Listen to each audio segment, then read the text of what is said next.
Thank you for listening to The History of the Papacy. I am your host, Steve, and we are a member of the Parthenon Podcast Network, including Scott Rank's History Unplugged, James Early's Key Battles of American History, Richard Lim's This American President, and Josh Cohen's Eyewitness History Podcast. Go over to parthenonpodcast.com to learn more. I'd like to quickly mention, as usual, we are on Patreon, and Patreon is an excellent way to support the show. There's 4 tiers, and each tier has different benefits, but overall, the greatest benefit to you is that you are included on the History of the Papacy diptychs, which in traditional Christianity is the list of bishops in order of their precedence. So if you want to be higher on the list, sign up earlier. Now let us commemorate the Patreon patrons on the History of the Papacy diptychs. We have Roberto, Joran, William, Brian, Jeffrey, Christina, John, and Sarah at the Alexandria level. We have Dapo, Paul, Justin, and Lana, all of whom are magnificent at the Constantinople level. And reaching that ultimate power and prestige, that of the See of Rome, we have Peter the Great. Today, I would like to also welcome our newest patron, and a huge shout out and thank you to W. Stephen Bryant at the Antioch level. Thank you so much for your support. And if anybody else wants to join up and help support the show, just head over to patreon.com/history of the papacy. Now today, I am joined by scholar Annie Humphries to discuss the interaction between the Irish and the quote-unquote newcomers to the scene, the Vikings. Annie discusses the who, the what, and the how of the Vikings, Norse/Scandinavians. Who were they? Why did they come to Ireland? And why the terms Viking, Norse, Scandinavian all have their issues and their problems describing the people who invaded, maybe conquered, maybe settled Ireland during the 8th to 10th century CE AD. With that, here is the next piece of the mosaic of the history of the popes of Rome and Christian Church.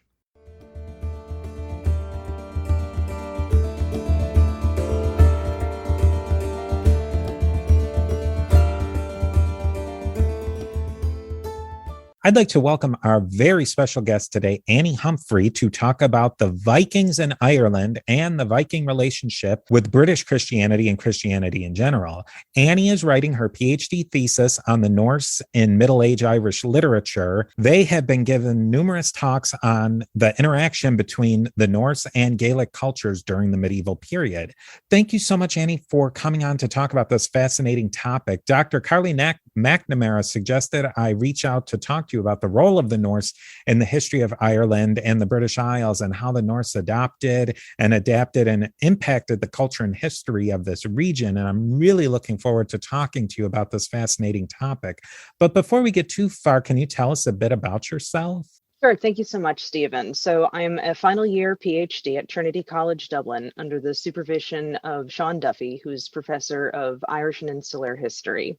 I previously went to University of Connecticut, where I got a master's degree in medieval studies, and my undergraduate was Rutgers University in New Jersey, where I double majored in history and medieval studies.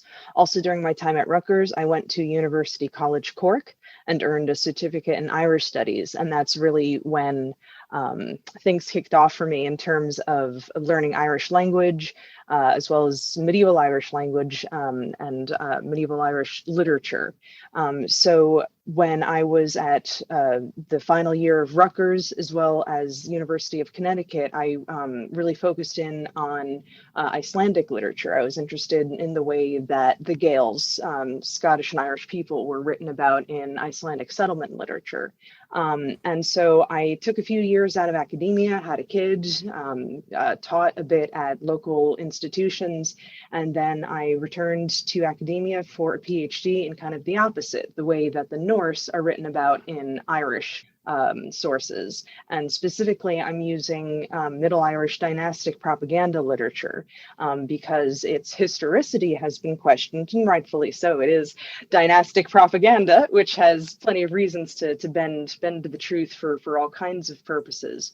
But the things that it has to say about the Norse, and in particular, things that it has to say about the Norse that aren't just they're terrible, awful people, and we're great for having conquered them, I think reveal really important and interesting ideas about the relationship of the Irish and the Norse, and then the descendants, the Hiberno-Norse, the bilingual fusion cultures that thrived in the Vikings settled towns in Ireland. Yeah, that's fascinating. So you're really you have a view of how the Celts and the Irish, their imagination of the Norse, and then the Norse's imagination of the Irish and the Gaels and the Celts from their perspective. And so you're kind of seeing it from the whole 360 view.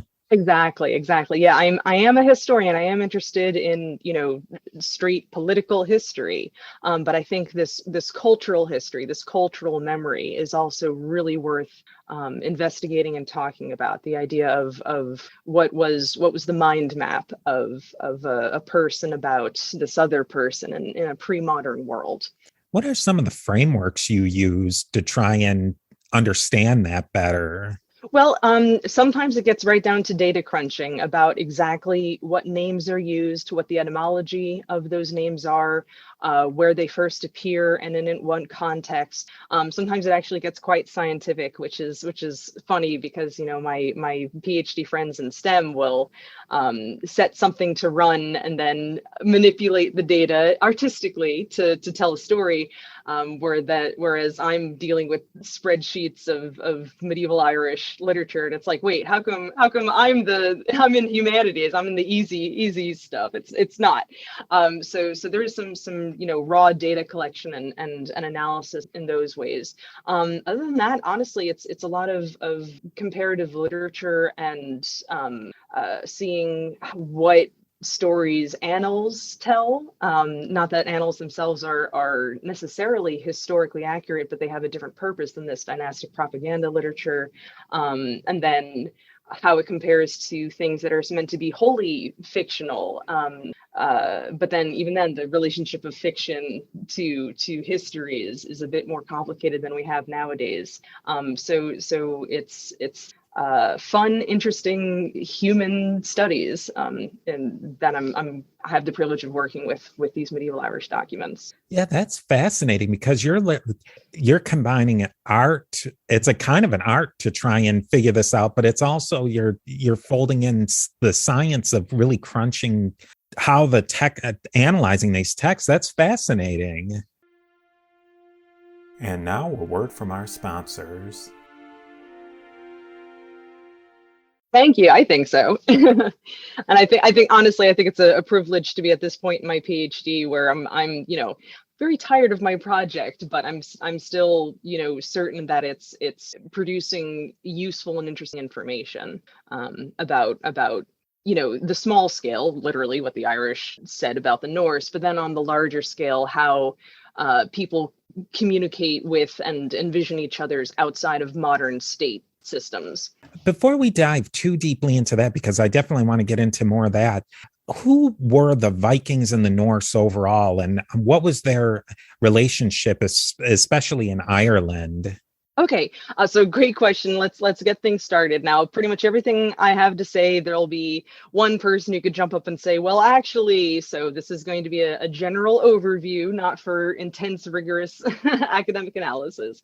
But generally speaking, Norse, meaning someone who speaks the Norse language, which they themselves called Danish, Danse, were people who came from what's now Scandinavia, Norway, Sweden, Denmark, Finland, to a lesser extent, Estonia, and these peoples we say Viking. Viking is actually an occupation. Now, so a Viking wouldn't be born a Viking. They would be a farmer, maybe a blacksmith or a fisher, who said, "I'm going to get in a boat and fantastically advanced boats that we have, this new boat tech, and I'm going to go abroad and get my get whatever trade I can do." There is legitimate trade happening, but then also raiding and looting, taking slaves as well as taking material goods, selling it, bringing it back home to sell it, and then using that money to invest back in their local economy, or give their girlfriends and wives a treat, a treasure. We see some cool Irish, not brooch, sorry, Irish holy relics being turned into brooches for women, and things like that. Way to show off what your husband or your sweetheart did last summer. So when we say Viking, it's really an occupational term, but because these people made such a dramatic impression on both historians as well as the archaeological record, sometimes we call this entire period the Viking Age. And so we have things like Viking houses and Viking women's dress, when those things are kind of not accurate in themselves. So some people say Norse, but Norse is more a linguistic term, and it's not quite as precisely pinned to the Viking Age, which can be, it starts and ends on specific years, specific dates even. So Viking, is an incorrect term, but it's a really useful one to talk about these things. So they were these people living in the northern lands outside of the direct control of Rome, when the Roman Empire was at its height, but still affected by it. We still see trading patterns and signs that people of what's now Scandinavia were aware of, and in some ways wanted to emulate Rome. So it was extra Rome, but not completely oblivious to it, not completely outside of trade and concepts of Rome. So in the medieval period, there wasn't this dramatic loss of structure and administration, like people who had been in formerly Roman occupied areas, and as well, they were outside of the realms of Christianity. They were outside of the Roman Church.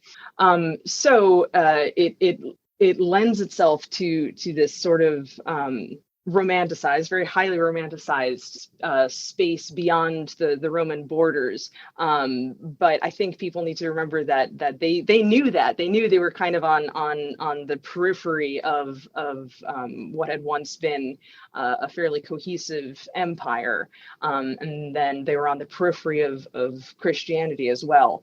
Once the political connections of Rome had fallen, of course, the church stepped up and took a lot of the same spaces. And so these people were also very interested in silver, coming from the Arabic world as well. So these people used boat technology, advancing boat technology that was able to both travel across oceans as well as up rivers. You generally had ships that could do one or the other, and the classic Viking longship could do both, although there were even different kinds of longships. You had larger, lighter drafted warships. You had really fast ships. You had the Knar, which is a deep prowed ship that you'd be using for trade. So even the longship itself had quite a lot of forms. And so they came out of Northern Europe, and so they went to Iceland, where they founded Iceland. There's no indigenous population of Iceland, so the coming to Iceland sort of between that and Aotearoa, or New Zealand, that was the end of humans colonizing every habitable corner of the globe. So very cool there. They went into what's now Greenland, Newfoundland, a bit into Canada, likely by what was found at definite Norse sites. There's definitely been a lot of stuff found in North America that's claimed to be Viking, but they leave a really big trail in the archaeological record. It's very easy to see when these iron-working peoples have traipsed through an area. So I find it pretty improbable that these iron-working Norse peoples traveled thousands and thousands of miles inland just to carve a rock and then leave again. But they definitely were on the eastern seaboard of North America. As well, they also went east.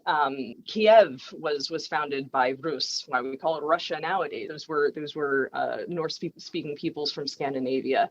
They also went down into northern Africa, as well as Constantinople, which they called Miklegarth, or Mighty Walls. And in fact, the emperor of Constantinople was so taken by these tall, light-haired men that he actually conscripted many of them to be his personal bodyguards. So the Variags, or Varangians, are a really fascinating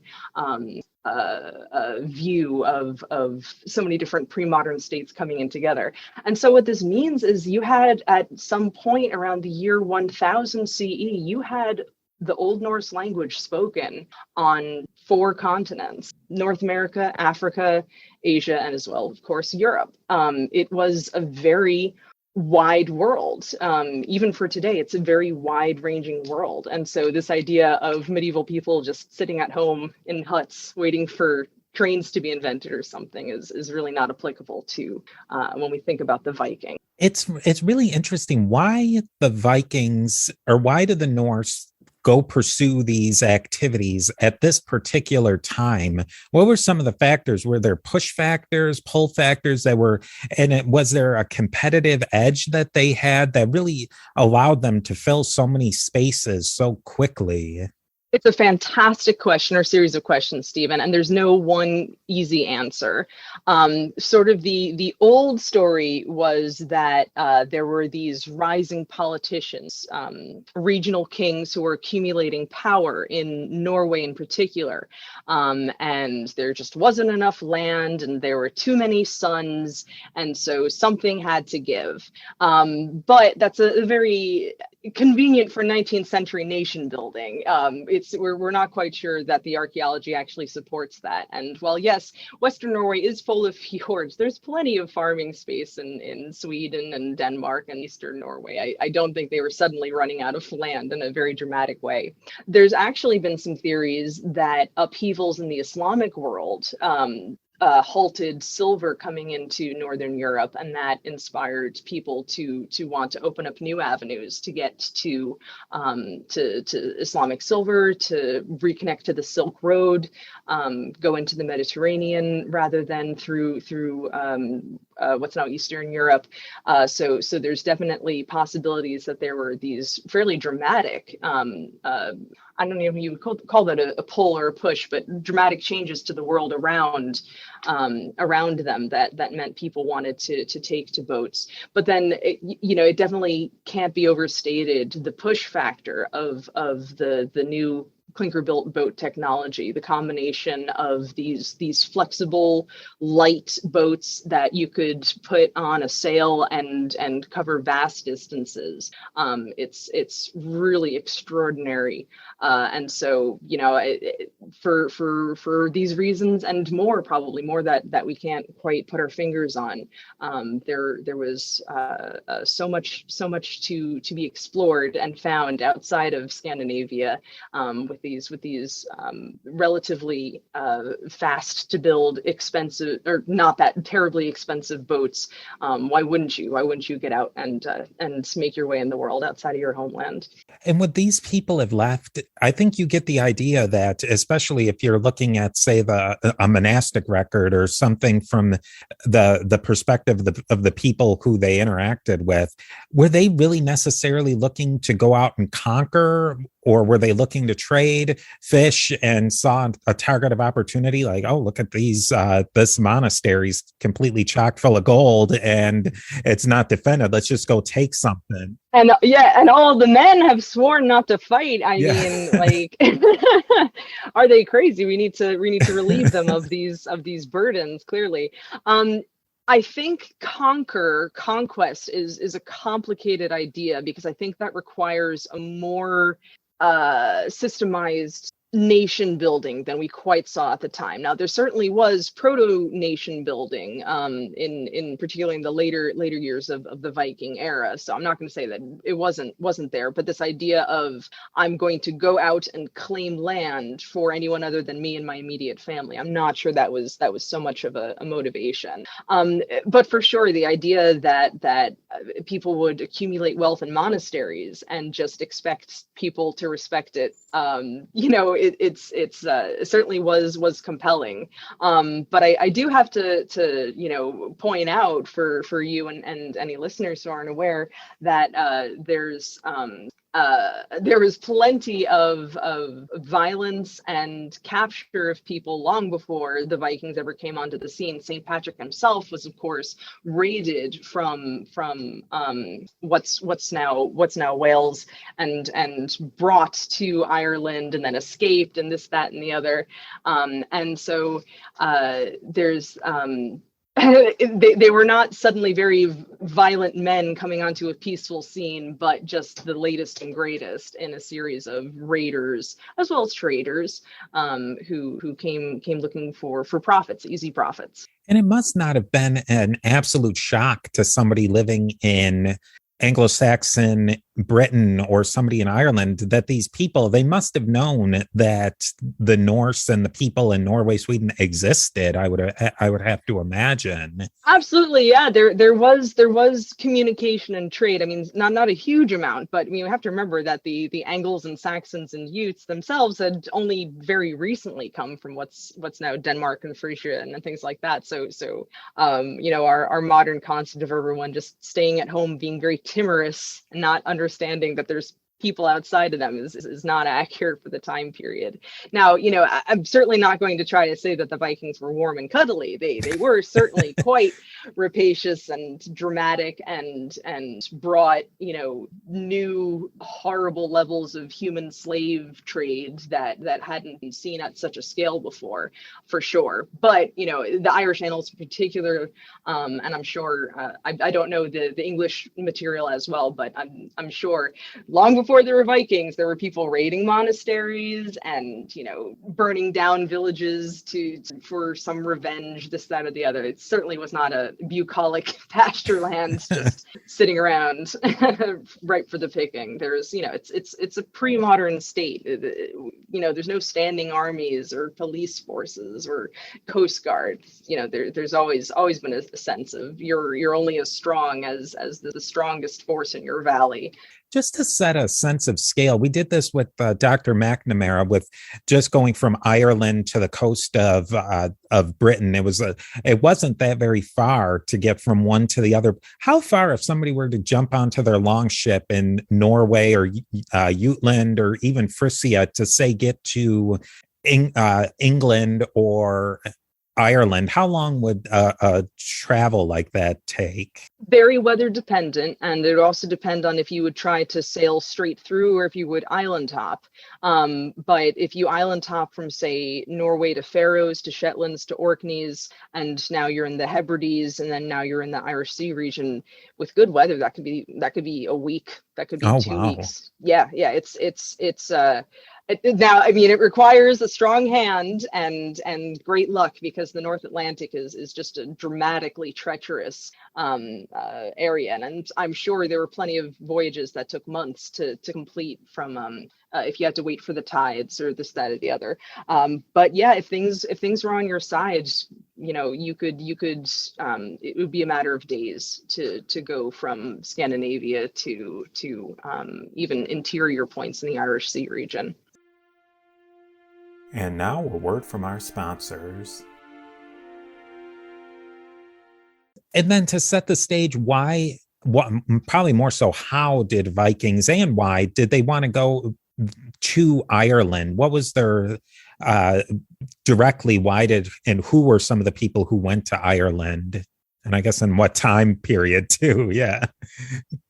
I mean, Yeah, honestly, that's a good question. So the first recorded raids on Ireland were in 795 on it's called Recru in the annals, and we're not sure if it's talking about Rathlin Island up in the north, or perhaps Lambay, which is just outside of Dublin.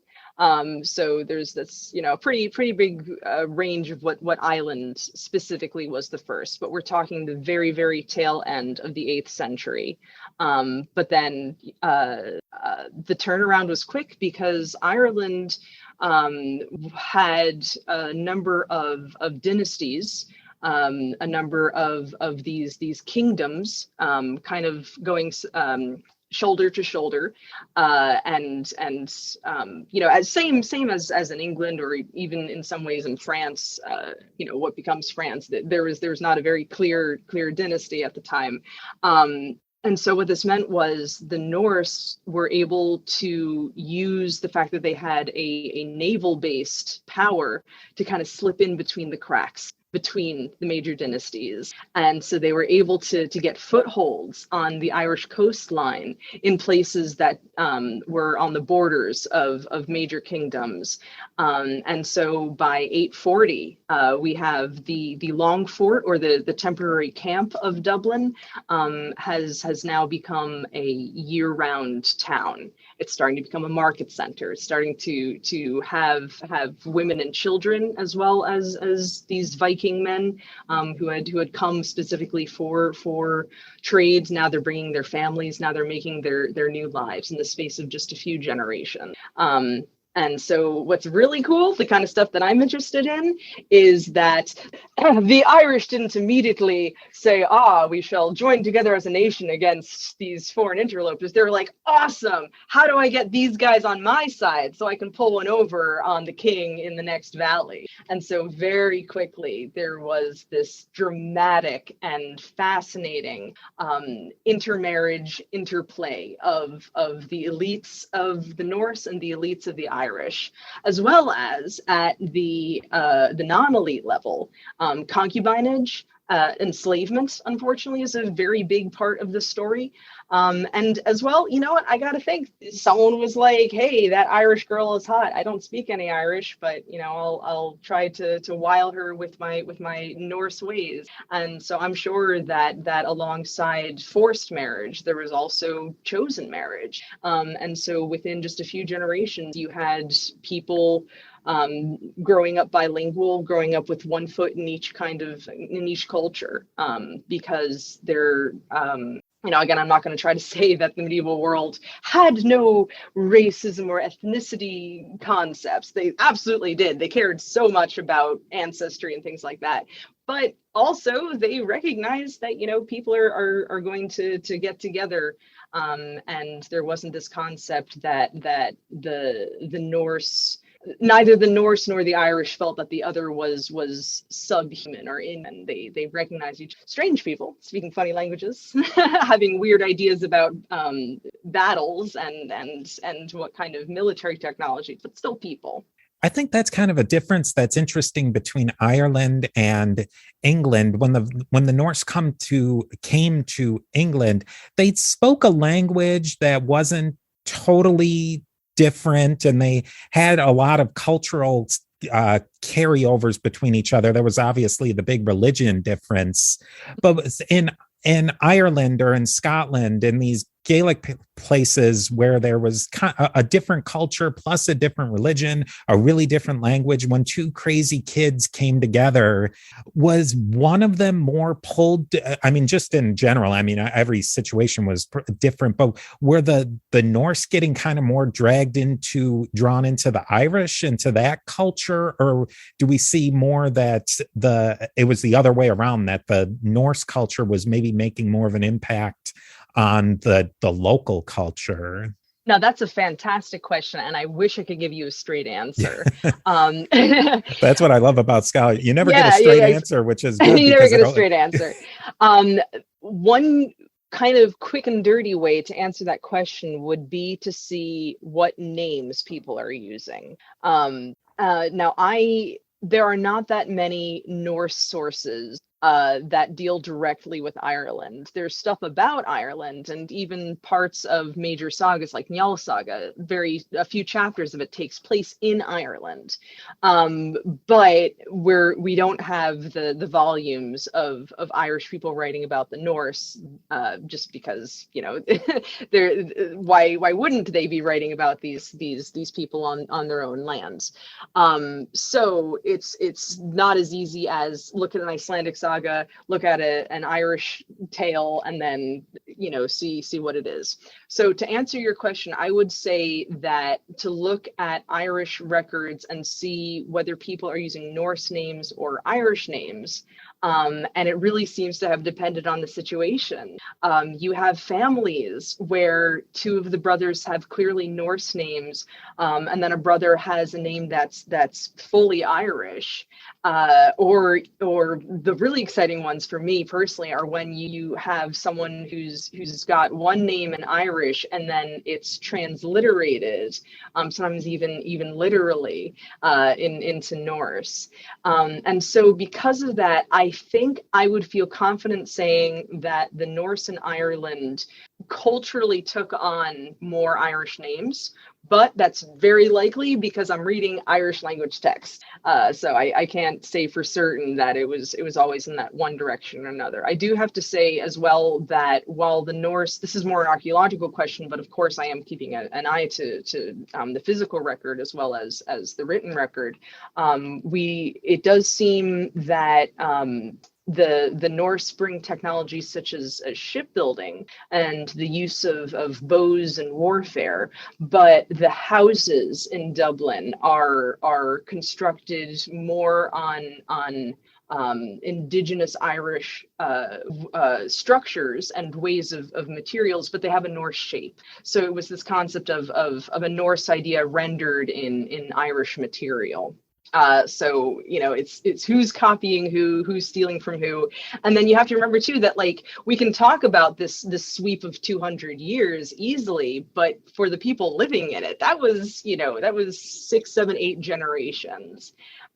So us nowadays going back and saying, well, are they more Norse or Irish? That might have been a completely non-question for someone whose families were just so intermarried at this point. There is no. I'm a Dubliner. I am from Limerick. That maybe that to them was the real source of identity. And it's interesting, just to go back a little bit, we get the idea that the Norse came and founded the cities of Dublin or Limerick or other cities, but they didn't really, like you were saying, they didn't come in like the Romans said, and we're going to lay out a Cardo and the other street, the Decimus or whatever, how they would do the streets, like the military camps. Yeah. And, they'd lay out the streets and this and that. That was more of the Vikings come in, or the Norse, and they want to have a fair. And then it just kind of all starts to, from the bottom up, or organically, were these cities starting to develop? Yes, as far as we can tell. Now, as you can imagine, winter camps don't leave much of a sign in the archaeological record, but we have found winter camps, which are called long forts. It literally means a ship port, where basically they just find a bend in a river, palisade off the narrowest part of it, pull the ships up, and then there you go. You can stay there for the winter. It's not the 4 seasons, but it is a way to protect yourself and stay safe, but also stay in an area for matter of days, matter of months. And then from these, we believe from the archaeological record that you start getting more and more permanent structures, and then it grows out from that place. Possibly whole towns were moved. It's unusual when you look at the case of Waterford that the long fort is Woodstown, but it's actually several miles away from where Waterford is nowadays. So there's every possibility that there was a winter camp at Woodstown, and they're like, yeah, this is great. We can't build a town here though. Let's move to a more suitable location. And then we also find long forts in places like Annagassan, where a larger structure never came up, where again you wonder if either they found the site was unsuitable, or perhaps the party that had made it decided not to stay in Ireland any longer. But yes, there was absolutely no large scale city planning, just, a navigable river, decent locals, and, a good enough climate that you can keep your people fed. That's pretty much all it took to have a Viking settlement turn into a Norse or Hiberno-Norse town.